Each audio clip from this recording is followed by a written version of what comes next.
जय हिंद। हमारे देश के रक्षा मंत्री राजनाथ सिंह रूस के दौरे पर हैं और वहां पर वो कोशिश करेंगे कि S-400 जो मिसाइल है, एयर डिफेंस सिस्टम है, जिसे सरफेस टू एयर मिसाइल यानी शॉर्टकट में सैम कहते हैं। ये जो surface to air missile SAM है, ये S-400 इसका नाम है। ये 400 के एरिया में किसी भी दुश्मन के जहाज को एंट्री करने नहीं देगा, लेकिन समझौते के अनुसार ये हमको दिसंबर 2021 तक मिलना था। लेकिन चाइना से हुए विवाद को देखते हुए राजनाथ सिंह की कोशिश रहेगी कि उस मिसाइल सिस्टम को जल्दी से जल्दी ले आया जा सके। हालांकि फ्रांस से एक अच्छी खबर ये आ रही है कि जो हमारे राफेल जहाज है, उसकी 8 से 12 की संख्या में डिलीवरी वो जुलाई में दे देंगे, तो राफेल काफी अच्छा हो जाएगा। लेकिन हिंदुस्तान क्या पूरी दुनिया में ऐसा कोई जहाज नहीं है जो इस 400 मिसाइल के रेंज में आ जाए और इससे बच के निकल जाए। ये सबसे खतरनाक मिसाइल है और सरदर्द की बात यह है कि ये चाइना के पास अवेलेबल है और चाइना हमारे एक भी जहाज को घुसने नहीं देगा। लेकिन हमको सबसे खराब क्या लगता है, जब कोई आता है और समस्या गिनवा के चला जाता है। समस्या का समाधान भी होना चाहिए और होता भी है। गीता में स्पष्ट लिखा है कि जिस समय कोई समस्या जन्म लेती है तो उसी समय उस समस्या का समाधान भी जन्म ले लेता है,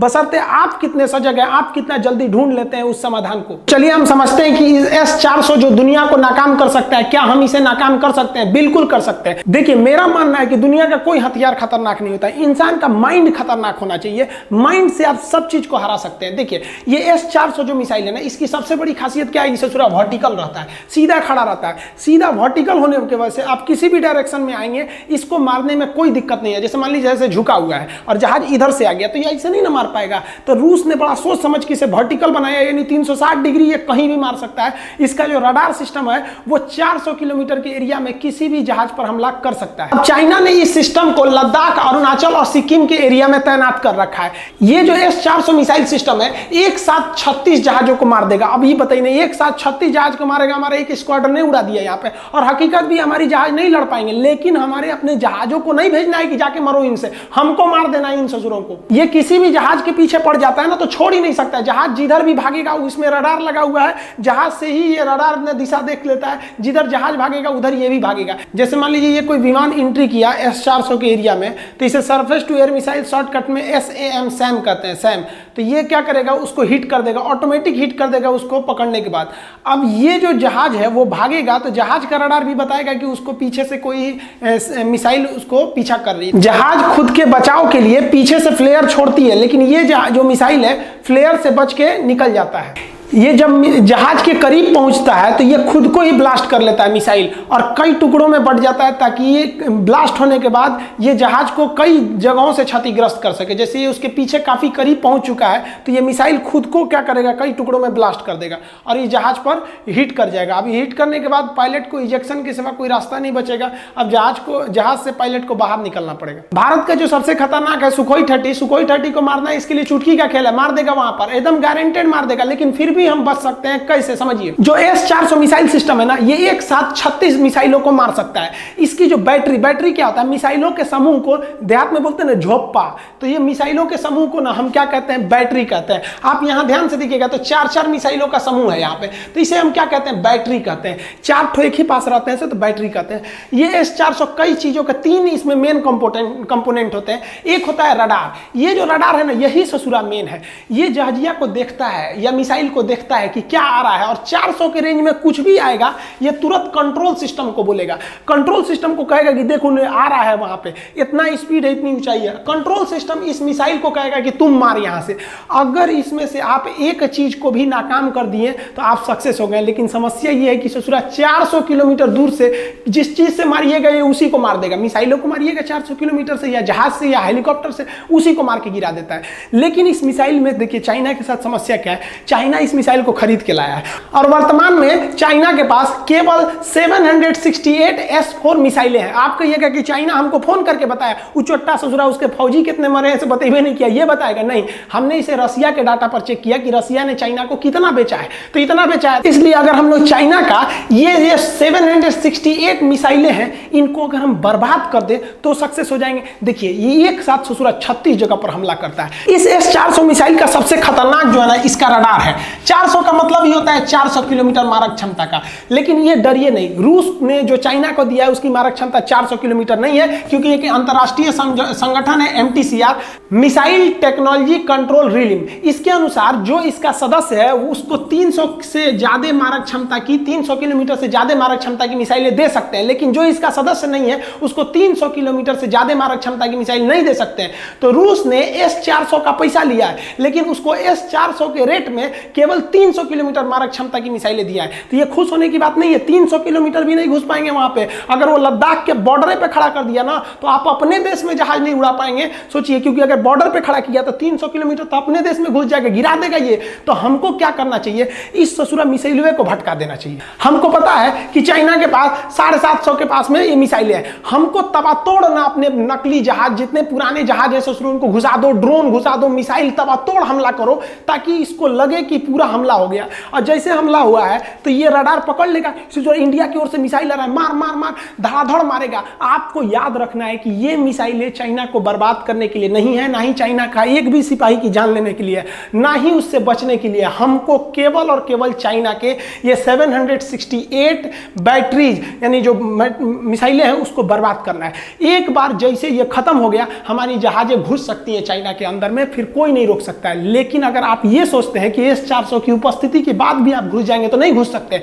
हमको वहां तैयार रहना है। आप कहिएगा कि सर 300 एरिया में घुसेंगे कैसे, तो भाई बॉर्डर पे से ही मारना है आपको अंदर, ताकि जैसे एरिया में एंट्री कर जाएगा इसका रडार पकड़ लेगा, ये तुरंत अपने बैटरी को आदेश देगा यानी मिसाइल को कि तुम लॉन्च हो जाओ। एक बार अगर चाइना की ये मिसाइलें खत्म हो गई तो केवल और केवल ये रडार S-400 का बताएगा कि आ रहा है, मारेगा कौन, और तब ससुरा ये रडार को फोड़ दीजिए। रडार जो होता है दुश्मन की आंख की तरह होता है, आंख फोड़ दिए तो आदमी अंधा हो गया। यहाँ पर इस रडार को तुरंत हमला करके आप डायरेक्ट नहीं जीत सकते हैं। पता नहीं हमारे ये वायुसेना प्रमुख या सेना के दिमाग में आइडिया है कि नहीं। कभी कभी क्या होता है ना कि बहुत ऊपर बैठने के बाद भी बहुत छोटी चीज दिमाग से मिस कर जाती है। अब हमको ये समझ में नहीं आ रहा है कि हम उनको ये बात पहुंचाएं कैसे। हमको फेसबुक ट्विटर कुछ आता ही नहीं चलाने। आप लोग को अगर आता है ना तो आप प्लीज ये वाली चीज उनको बताइए कि भैया आप डरने की जरूरत नहीं है, आप लड़ नहीं सकते हैं, लेकिन उसी को उसी की कुल्हाड़ी उसी के पर मरवा सकते हैं। क्यों? क्योंकि आप हमला कीजिएगा तो ये मिसाइल मरबे करेगा, नहीं मारेगा ससुरा तो इसके ऊपर गिरेगा। यानी मारो तो खर्चा हो जाएगा, नहीं मारो तो तुमको अभी खर्चा हो जाओगे। देखिए भारत में अभी आकाश नाम का सरफेस टू एयर मिसाइल यानी सैम मिसाइल है।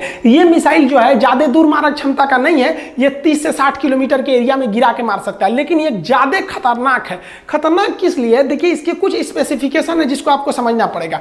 ये जो सैम मिसाइल आकाश, इसका 3 सिस्टम है। एक कंट्रोल यूनिट है और इसमें राजेंद्र रडार है। ये राजेंद्र रडार एक साथ 64 टारगेट को मार सकता है। और याद कीजिए आप S-400 को, वो एक साथ 36 को मार सकता है, ये एक साथ 64 को मार सकता है। ये कितना खतरनाक है। लेकिन इसकी रेंज कम है, आइए इसका कंट्रोल यूनिट है। और इसमें सबसे बड़ी खासियत क्या है ना कि ये जो आकाश मिसाइल है इसके अंदर में रडार नहीं लगा है। इसको पता ही नहीं है कि हमको जाना कैसे है। ये अगर किसी दुश्मन के जहाज के पीछे जाता है तो ये रडार सिग्नल छोड़ता ही नहीं है, तो उस जहाज को भी नहीं पता चल पाता है कि भैया हमारे पीछे कोई रडार का सिग्नल छोड़ रहा है। इसको हम लोग राजेंद्र रडार की मदद से डायरेक्शन देते हैं। जैसे मान लीजिए कि यहां हमने राजेंद्र रडार को लगा दिया, ये है इसका रडार राजेंद्र रडार, और यहां से कोई दुश्मन का जहाज आ रहा है तो इसको ढूंढेगा कौन? ये राजेंद्र रडार ढूंढ लेगा। जहाज को तो ढूंढ लिया राजेंद्र रडार। अब जैसे ढूंढेगा उसके पायलट को पता चल जाएगा कि भैया हमको किसी ने लॉक कर दिया, भैया हमको किसी ने ढूंढ लिया।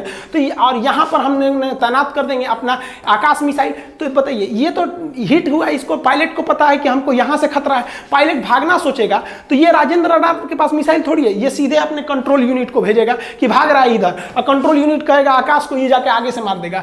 इस आकाश में सबसे बड़ी खासियत क्या होती है कि मिसाइल कोई भी सिग्नेचर नहीं छोड़ता है। अतः मिसाइल अगर किसी के पीछे भाग रहा है तो पायलट को पता ही नहीं चल पाता है कि मिसाइल आ रही है, क्योंकि वो अपने को बचा रहा होता है इस राजेंद्र रडार से। और अगर उसने हमला भी कर दिया इस पर तो राजेंद्र रडार टूटेगा और उसके पीछे तो आ रहा है आकाश मिसाइल। तो भारत का भी ये सही है, लेकिन हमारे देश में ना स्वदेशीकरण को उतना वैल्यू नहीं दिया गया। हमारे देश के ही वैज्ञानिक विदेश में जाके एक से एक साइंटिस्ट बने, लेकिन हमारे यहाँ इन वैज्ञानिकों का सैलरी रहेगा 80,000 90,000, और राष्ट्रपति बैठल है चुपचाप तो 5 लाख सैलरी। अरे भाई हमारे हिसाब से इनकी वैज्ञानिकों की सैलरी ज्यादा रहना चाहिए। चाहिए, वरना वो लोग इतना बेहतरीन ढंग से डिजाइन कर देते कि आज राजनाथ सिंह को इस कोरोना के बीच में जाके वहां पे S-400 के लिए नेगोशिएशन करने की जरूरत नहीं पड़ती कि आप जल्दी भेजिए। अब बात कर लेते हैं अमेरिका की थर्ड मिसाइल की। तो देखिए ये भी काफी अच्छा है, लेकिन इसका रेंज कम है, ये 200 किलोमीटर तक ही इसका रेंज है। और दूसरा इसकी सबसे बड़ी जो खराबी है, ये एक वर्टिकल नहीं है, ये बेंड पोजीशन पे, इससे ज्यादा ये इधर नहीं जा सकता है। इससे ये खराबी है कि ये इस डायरेक्शन में तो इधर तो हमला सटीक करेगा, इधर से आ गया तो ये तो घूमने में इसको टाइम लग जाएगा जब तक इसी पर हमला हो जाएगा। तो ये इसका सबसे बड़ा ड्रॉबैक है, इसीलिए इंडिया थर्ड मिसाइल सिस्टम को नहीं खरीदा, जबकि अमेरिका कह रहा था कि आप थर्ड खरीद लीजिए। भारत के वैज्ञानिक लोल है, सब जान नहीं रहा था कि हमको वर्टिकल चाहिए था। हालांकि इजराइल का आयरन डोम काफी समय से बहुत ही सक्सेस रहा है। ये गाजा पट्टी और फिलिस्तीन द्वारा छोड़े गए रॉकेट को अपने एक भी शहर पे गिरने ही नहीं देता है। इसका आयरन डोम मिसाइल इजराइल भी ऑफर किया कि हमारा आप आयरन डोम ले लीजिए, लेकिन आयरन डोम की खराबी क्या है कि इसका रेंज ज्यादा नहीं है, लेकिन एक्यूरेसी बहुत तगड़ी है। S-400 का रेंज अच्छा है। आयरन डोम कैसे वर्क करता है? लोगों को लगता है कि एक मिसाइल दूसरे मिसाइल को आमने सामने जाके मार देती है, ये तरीका गलत है। आप समझिए, ये जो रेड कलर की मिसाइल है इसको मान लेते हैं कि दुश्मन की मिसाइल है। ये जो आयरन डोम सिस्टम है इजराइल का, उसका ये रडार है, ये रडार तुरंत पकड़ लेगा, ये अपनी बैटरी यानी मिसाइल को सिग्नल भेजेगा कि जाके हमला करो। ये बैटरी जो जाती है ना, ये इसके पास जाती है। अब इसमें ना रडार लगा हुआ है छोटा सा, जैसे ये देखिए सिग्नल छोड़ रहा है अपने चारों डायरेक्शन में। जैसे ही इस मिसाइल के अगल बगल में कोई दूसरी चीज आती है, ऑब्जेक्ट आता है, तो ये अपने आप को इसे ब्लास्ट कर लेता है। अब जैसे ब्लास्ट होगा तो ये भी पूरा ब्लास्ट कर जाएगा, पूरा सिस्टम उड़ जाएगा। तो ये डायरेक्ट हिट नहीं करता है आयरन डोम, बल्कि उसके बगल से गुजर के क्या कर देता है, हिट कर देता है, अचानक ऐसे फट जाता है। तो ये आयरन डोम का सिस्टम है। देखिए इजराइल जो है अपना आयरन डोम देने के लिए तैयार है, अमेरिका थर्ड देने के लिए चिल्ला रहा है कि भैया हमारा मिसाइल ले लो। रूस से समझौता हो ही गया है, आप डरने की जरूरत नहीं है, चाइना हमला करने वाला नहीं है, गारंटी बताते हैं। वो हमला करेगा तो ससुरा कूचा के जाएगा। वो अरुणाचल प्रदेश के पास अपना 300 जहाज उड़ा रहा है, पुरान जहाज रखा है, MiG 21 को पेंट करके J7 नाम दिया है। उससे नहीं डरना चाहिए, आपका मन घबरा देते हैं सब मीडिया वाला। देखिए आपको घबराने की जरूरत नहीं है, ज्यादा घबराहट हो तो पटना के खान सर का चैनल देखते रहिए। हम आपको हर एक हथियार की शक्ति, उसकी कमजोरियां बताते रहेंगे और चाइना क्या कर रहा है इस पर अपडेट देते रहेंगे। हमारा मकसद है कि हमारे हिंदुस्तान की अंतिम पीढ़ी में भी जो व्यक्ति है उसकी देशभक्ति को जगा देना है। इतनी देशभक्ति होनी चाहिए हिंदुस्तान में कि लाश भी खड़ा होकर बोले भारत माता की जय। हम बॉर्डर पे जीतेंगे, ये विश्वास है। चाइना हटेगा, ये गारंटी है, लेकिन वो मनोवैज्ञानिक दबाव बना रहा है। उसके लोग उसके ट्विटर पे पूछ रहे हैं कि हमको जवाब दीजिए, आप जवाब क्यों नहीं दे रहे हैं? आपको घबराना नहीं है, लेकिन हाँ हम जो तरीका बता रहे हैं कि कैसे रूस के ये जो S-400 मिसाइल है, इसकी जो टोटल इसकी संख्या, इसको किस तरह से हमको ताबड़तोड़ हमला करके इसकी संख्या को खत्म कर देना है, इसको कैसे भी करके आप वायुसेना तक पहुंचाइए। अब आपका काम है, आप कैसे पहुंचाइएगा आप समझिए। हमको फेसबुक नहीं आता है, लेकिन आपका काम है पहुंचाना, नहीं तो ससुरा कब हमला करेगा उसके पास यही सबसे बड़ी शक्ति है। और यहीं पे हमारी कमजोरी है, यहीं पर हमें से भारी पड़ जाएगा चाइना। बाकी भारत का रक्षा बजट इतना कम क्यों है और आखिर हमको ये साजो सामान क्यों नहीं हम हिंदुस्तान में बना पाते हैं, हमारी सेना को पैसे की दिक्कत क्यों आ जाती है, इसके बारे में हम नेक्स्ट वीडियो में चर्चा करेंगे। मिलेंगे अगले वीडियो में, तब तक के लिए जय हिंद।